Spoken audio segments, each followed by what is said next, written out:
Hello, everyone, and welcome to another elite episode of the Get Authentic with Marcus show. I'm your host, Marques Ogden. On today's episode, we are joined by Mr. Cuttino Mobley.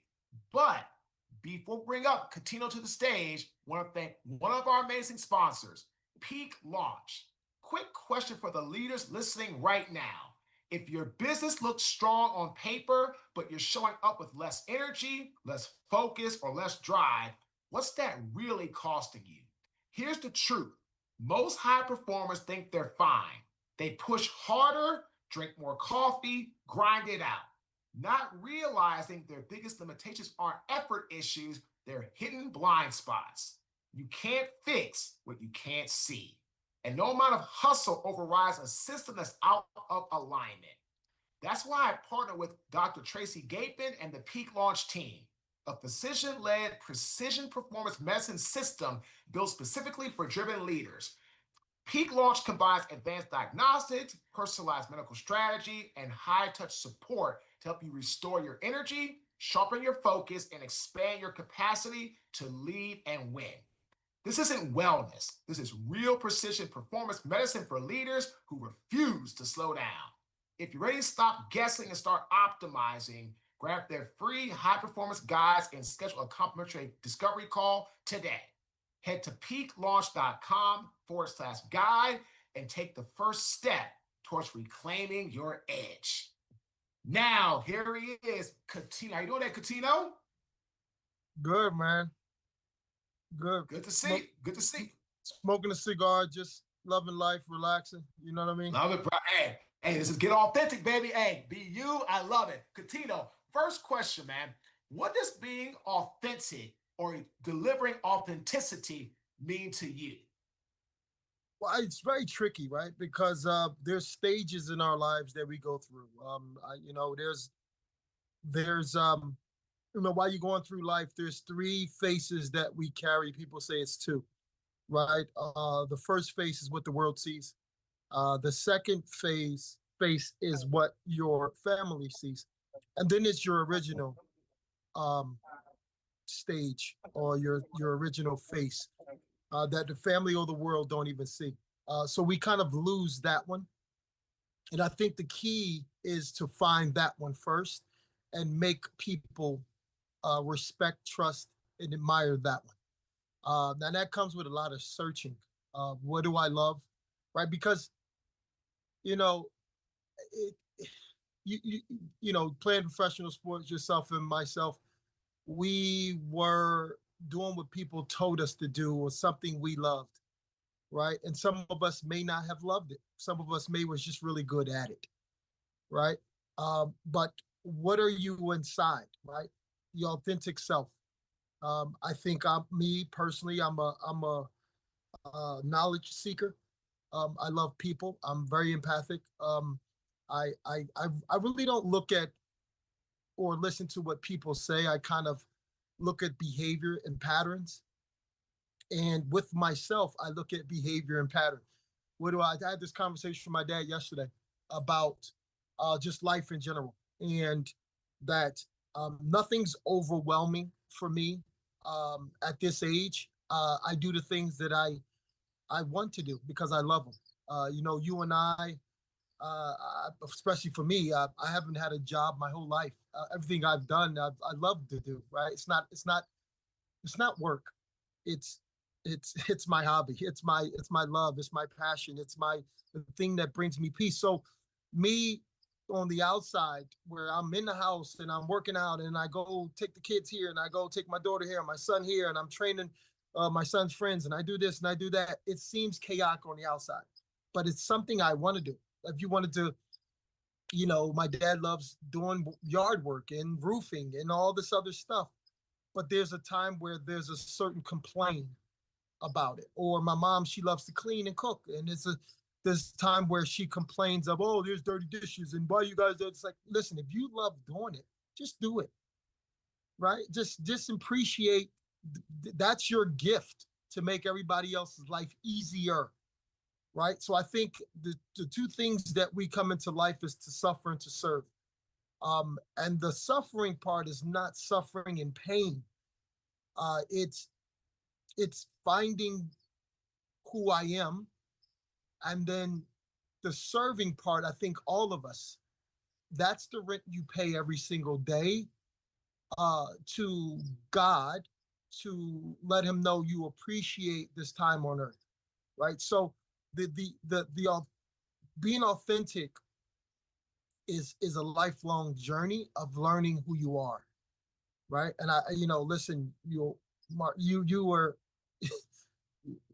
at 20, you weren't the same at 30, and 30, you weren't the same at 40. So you kind of evolve, right? So with that, being patient with yourself and the growth of oneself, long as you don't lose the not not say lose yourself, because you're not actually losing yourself, because I don't want to be how I was when I was 10.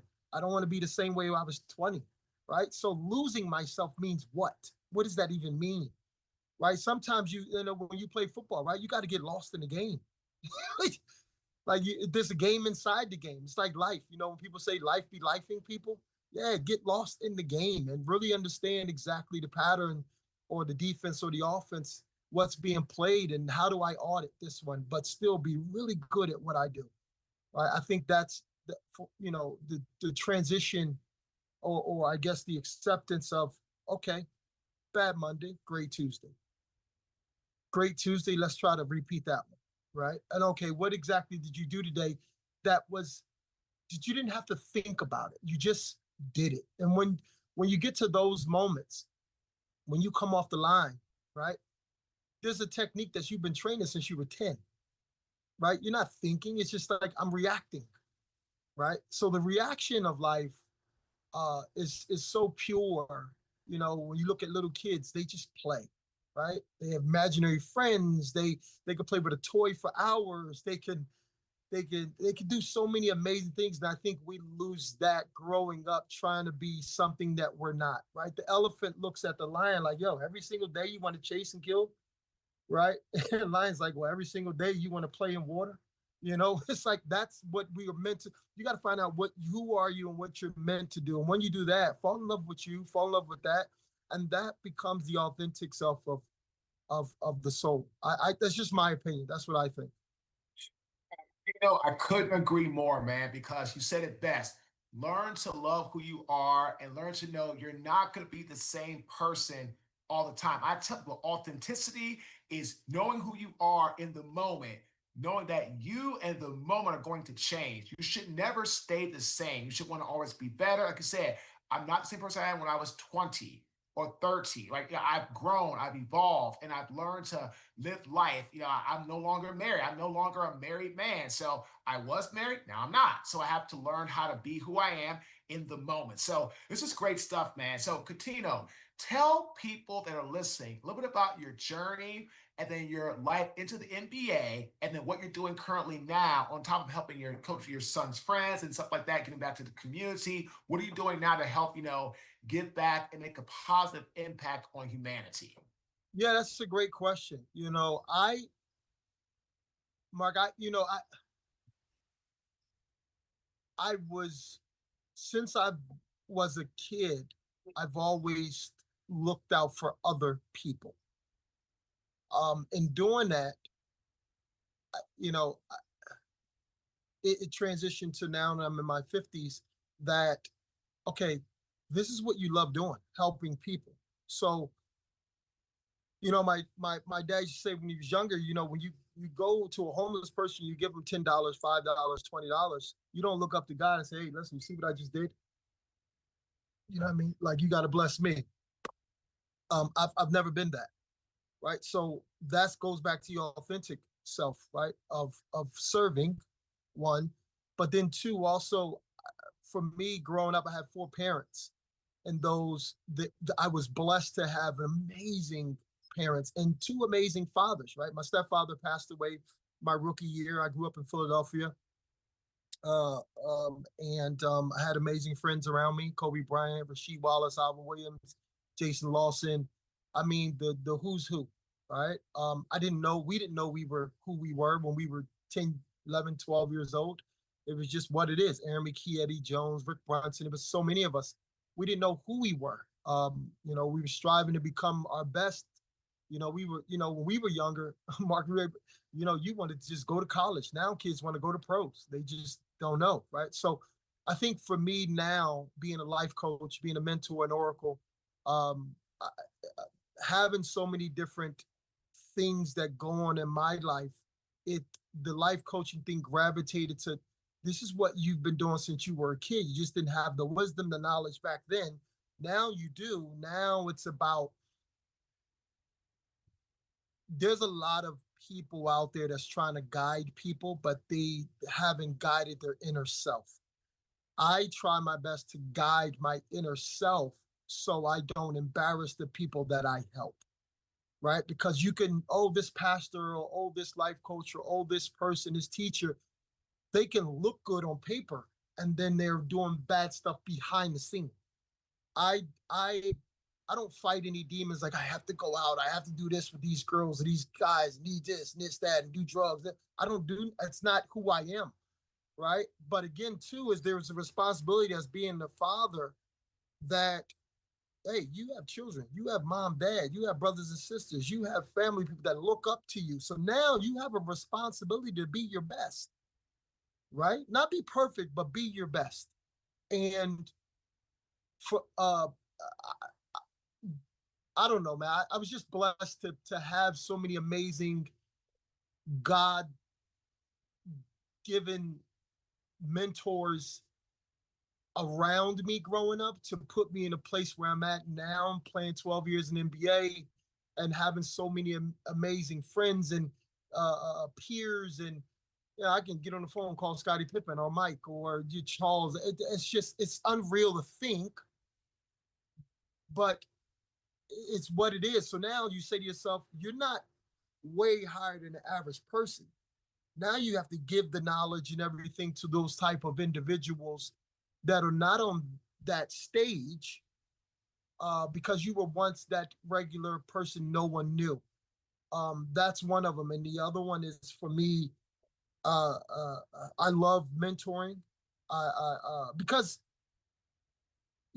when I do that, it holds me accountable to, okay, I tell the kids to work out, you need to work out. I tell the kids to read, you need to read. I tell the kids to be good, you need to be good.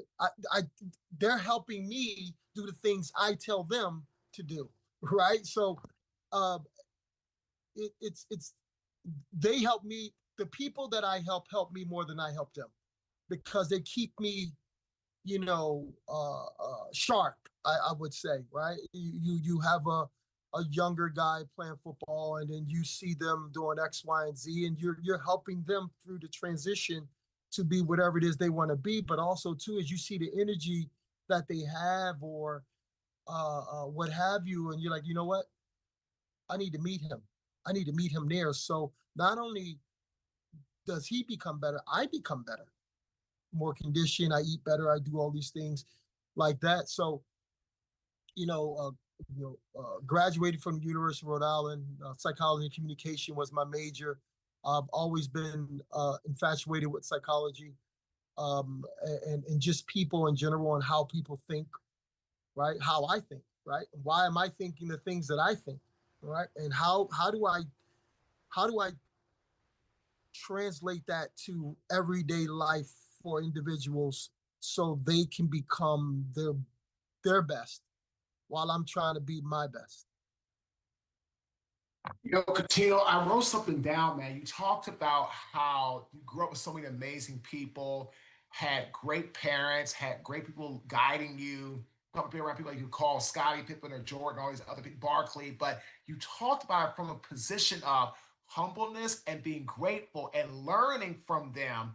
And they've made you who you are today. And that's big because, here's my next question, Cuttino. When you think about what you did in the NBA, and how you doing now as a life coach, mentor, oracle, teacher, guider, parent, all this amazing stuff. How does being authentic help you to become the best version of you, to help others become the best version of themselves? I think it's the work you put in yourself. right? Like it's hard to, if a barber comes and says I'm the best barber, but he has patches in his head, I'm not going to that barber, right? You have to. I'm a walking billboard, right? When you have a billboard up there, that billboard better represent your inner self, right? So I'm not a person that's wagging my finger telling people, you've done wrong and you need to do this. I'm not that, that type of person. I'm more so I understand where you're at, whether it's good or bad. Now let's how do we maximize the good and diminish the bad and not really feel bad about the errors that we've made in life, but how do we improve, right? I'm more of a solution based person. I really don't I really don't care too much about problems, right? Because we all have problems. It's just what it is. It's just going to be like that. So how do we get over this? You guys, you may be down 10-7. Okay, 10-7. Okay, cool. Like, how do we make it 13-10? What do we, right? Why are you worried about it's 10-7? No, it's not focused on that part. So I think that the thing for me, the authentic part for me is knowing who you are first before you go out trying to teach somebody else who they can be, right? It's hard to do that if you don't know who you are, right? So I do a lot of self work, a lot of more, and I'm 5 in the morning. I'm meditating, I'm stretching, I'm doing certain things to get my body right and my open up my hips and get stronger. And I still play ball at 51 years old, right?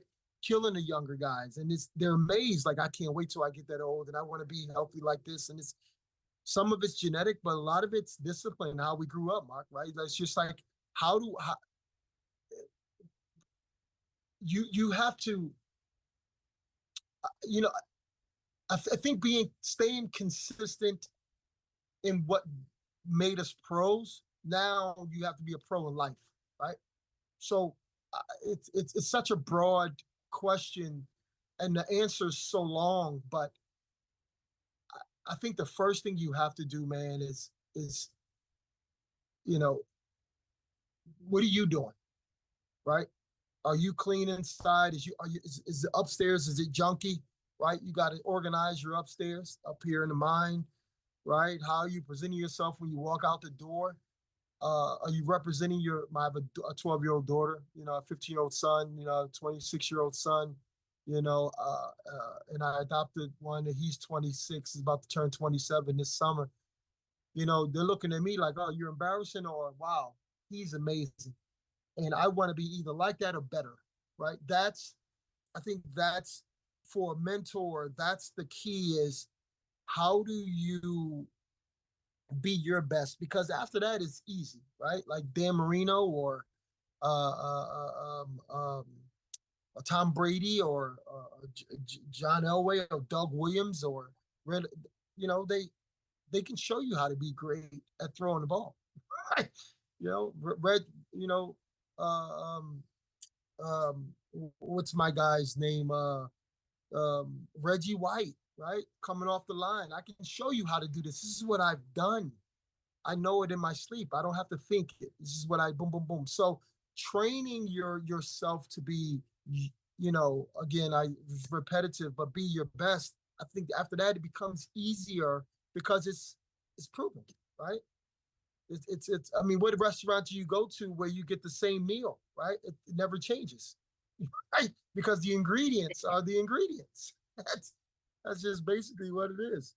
That's awesome, man. Cuttino, I love how you said, right? You have to lead yourself before you lead others. And you have to be real with yourself. As you say, you're 51 years old. You and my brother are about the same age. He came into the league in 96 and he turns 53 in July. So he's 52 right now. But again, he talks about how a lot of these younger athletes don't understand that it's about the year-round, the conditioning, like you said, taking care of yourself, meditation, and you're out there, cooking the younger guys because you're actually doing things from a holistic perspective, not just for the short-term gain. You're thinking more long-term longevity, and that's why why you are who you are. And I love this. Cuttino, I have one more question for you.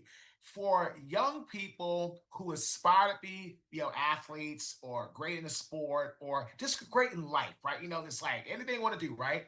What is one piece of advice that Cuttino Mobley would give them to help them have, I'm going to put it this way, the Mamba mentality? Because I always think about the Mamba mentality. Again, when you think Kobe Bryant, who you had the pleasure of knowing almost pretty much all your life, the first thing I think about is mindset. That's the first thing I think. I think about, I don't think great basketball player, great dad, great guy. I don't think that. I think just mindset that to win. What can you tell people to develop and sustain the kind of Mamba mindset to win in life? Yeah. Oh man, I love this one. I think the most important thing to not overcomplicate it, time management is your biggest asset. When you can learn how to manage your time, right? It leaves no confusion. At 5, I'm doing this. At 7, I'm doing this. At 9, I'm doing this. At 11, I'm doing this. Yes, is it rigid? Yeah, it is. But when you create habits, habits will create you, right? It's just what it is in life, right? Purpose over pleasure. Like it's it's always good to sleep in, right? But then how long are you gonna do that? You go broke.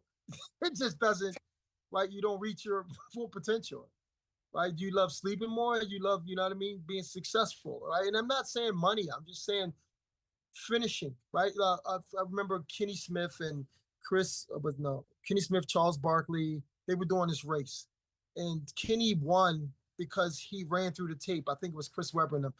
He ran through the tape, and that analogy in life is you have to finish it, run through the tape, right? My guy has this book called Chop Wood, Carry Water, and he speaks in it about inches. So in basketball, from baseline to baseline, or suicides, right? So for baseline to free throw line, back to baseline, back to half court, back to baseline, back to other free throw line. So if you're missing by inches and you continuously keep doing that, the other person that's touching each line will become more conditioned, more disciplined, and more responsible than you will. But you think you're doing well, but that's not how it works, right? We play this game. We play Tuesdays and Thursdays here in LA, and after we play, no matter how old you are, you run for 3 straight minutes. So it's baseline to baseline. So I put in one wall to wall, touch the wall, forget the baseline, touch the wall. So now you have guys touching the wall. So that extra 3 feet, right? It's not punishment. It's conditioning. It's discipline, right? So, you know, you know, Jim Rome said, when you work on your job, you make a living. When you work on yourself, you make a fortune. So I love working on myself. And when you're writing the story of your life, don't let anyone else hold the pen. Make sure you're holding your pen.